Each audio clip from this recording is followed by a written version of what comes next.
Hello everyone, আজকে অনেক দিন পর কেক বেক করতে আসলাম। সেই লাস্ট বেক করেছিলাম 2020 সালে, যখন করোনা ভাইরাসে আক্রান্ত ছিল সারা পৃথিবী।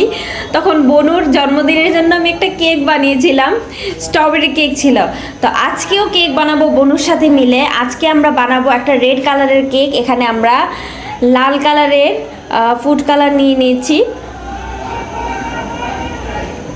আর হচ্ছে আমরা ফ্লেভারের এখানে দিব কোকো পাউডার নিয়েছি। আমার পুরোটাই থাকবে চকলেটি ফ্লেভারে। আর এখানে দেখেন যে নুসেল্লাও আছে। পরবর্তীতে আমরা তো কেক বানাবো। হ্যাঁ, আর হচ্ছে আমাদের হচ্ছে ভ্যানিলা এসেন্সটা শেষ হয়ে গেছে, সেজন্য আমরা ভাবলাম যে একটু রোজ ওয়াটার দিয়ে দেখি কেমন হয়, একটু মানে এক্সপেরিমেন্ট করার জন্য। আর কিছুই না, আর এটার ভিতরে কিন্তু গুঁড়া দুধ আছে, ভেবেন না যে আমরা হরলিক্স দিয়ে কেক বানাবো। আচ্ছা, দেখাই আপনাদের। এই যে এখানে হচ্ছে দুধ, আপনাকে দেখালো। তো এই হচ্ছে আমরা দুটো ডিম নিয়ে নিয়েছি, তো আর হচ্ছে এখানে 2 কাপ ময়দা নিয়ে নিয়েছি, আর বাকি সব সামগ্রী এখানে তেল আছে আর সব কিছু নিয়ে নিয়েছি। তো এখন আমরা ডোটা তৈরি করে নিব, তারপর তৈরি করে আমরা এখানে আধা ঘন্টার জন্য রেখে দেব। তো বাকি প্রসেস আপনাদেরকে আবার দেখাবো। তো দেখা হচ্ছে পরবর্তী পার্টে। বাই। আমার যে কেক খাওয়ার জন্য সবাই বসে আছে, সবার অনুভূতিটা জানা এখন তারা জানাবে। তো একজন একজন করে বলেন অনুভূতি।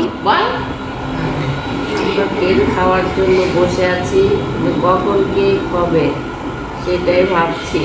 আর দেখুন, কেক খাওয়ার জন্য আমি বসে আছি, আমি ওনাটা খুঁজে পাচ্ছি না, এই জন্য আমি বসে আছি, কেক খাওয়ার অপেক্ষায় আছি। আর আমার এটা আমার বাবা জ্যাবরা গেঞ্জি করেছে, এই গেঞ্জিটার নাম জ্যাবরা গেঞ্জি, কেক খাওয়ার জন্য। ঠিক আছে, আবার হচ্ছে কেক রেডি করার পরে দেখা হচ্ছে। Bye bye. ঠিক আছে। তো এই তো দেখতে পাচ্ছেন আমাদের ব্যাটারটা রেডি হয়ে গেছে। আগের ক্লিপে আমি বলেছিলাম ডো, সেটার জন্য সরি। তো ব্যাটারে আমরা ইউজ করেছি ময়দা, চিনি, ডিম, আরও যা যা লাগে। তারপর আমরা চুলায় বসিয়ে দিলাম। বসিয়ে দেওয়ার 1 ঘন্টা 40 মিনিট পরে আমরা আসলে ঢাকনাটা তুলেছি। তোলার পরে দেখলাম যে সাইড দিয়ে হয়েছে, কিন্তু মাঝখান দিয়ে একটু বাকি আছে। তো তারপর আরও 20 মিনিট আমরা রেখেছি। রাখার পরে দেখেন এই যে এটা হচ্ছে ফাইনাল প্রসেস। খুবই সুন্দর একটা কেক হয়েছে। তো এখন মাসি সেটা হচ্ছে কেটে বের করার ট্রাই করছে। তো মাসি অনেকটা হেল্প করেছে। যাই হোক, এটা ছিল আমাদের প্রথম সাকসেসফুল কেক। আমরা খুবই হ্যাপি যে কেকটা খুবই সুন্দর স্পঞ্জের মতো হয়েছে। তো মাসি এখানে কেকটা ঢেলে দেখাচ্ছে। এই তো তো কেকটা এখন পুরোপুরি রেডি হয়ে গেছে। খুব কি সুন্দর পারফেক্ট একটা কেক হয়েছে। নিচে আমরা ফয়েল পেপারও দিয়েছিলাম। তো ফয়েল পেপারটা এখন উঠিয়ে নেব।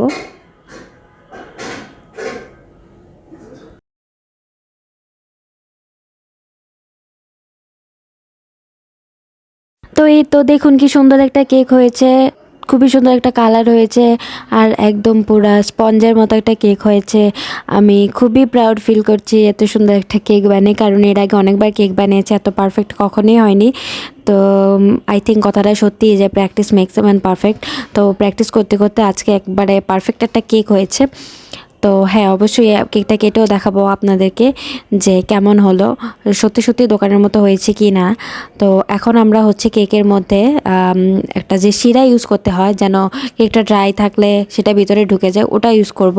তো তার জন্য আমরা হচ্ছে আমরা সাথে গুঁড়া দুধও ব্যবহার করেছি। গুঁড়া দুধ আর হচ্ছে চিনি দিয়ে শিরা বানিয়ে নিয়েছি, সেটা আমরা কেকের মধ্যে এখন ঢেলে দেবো যেন সেটা ভিতর পর্যন্ত চলে যায়, আর ভিতরে যেন ড্রাই না লাগে। আর হচ্ছে আমরা আলাদা করে কোনো ক্রিম ইউজ করব না, কারণ আপাতত বাসায় কোনো ক্রিম নেই। আর আমরা হচ্ছে একদম টোটালি হঠাৎ করে মনে হলো যে কেক খাই, তো বাসায় সব কিছু ইনগ্রিডিয়েন্টস থাকেও না। তো তার জন্য আমরা হচ্ছে শুধু এই শিরাটা দিয়ে আমরা হচ্ছে কেকটা খেয়ে নেব। তো এই তো আমরা হচ্ছে শিরাটা চারদিকে ছড়িয়ে দেব, আর হচ্ছে ড্রেসিং হিসেবে আমরা হচ্ছে নুসেলা দিয়ে এখানে একটু সাজিয়ে দেব, এই আর কি। তো হচ্ছে পরবর্তীতে যদি আবার কখনো কেক বানায় তাহলে ফুল প্রিপারেশন নিয়ে ক্রিম সহ বানিয়ে আপনাদেরকে আবার ভিডিওটা দেখাবো। তো এই তো আবার হচ্ছে নুসেলা দেওয়ার পরে ফাইনাল লুকটা আপনাদেরকে দেখাচ্ছি।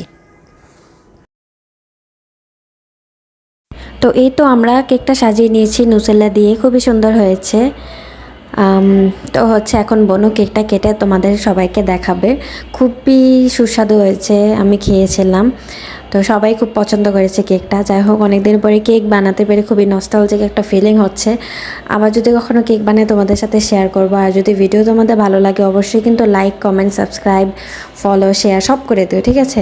তো ঠিক আছে, আবার তোমাদের সাথে দেখা হবে নতুন কোনো এক ভিডিও নিয়ে। আমি বাসায় কী কী করি, কী খাই তাই নিয়ে, কারণ কোথায় তো তেমন যাওয়া হয় না। যদি যাই অবশ্যই দেখাবো।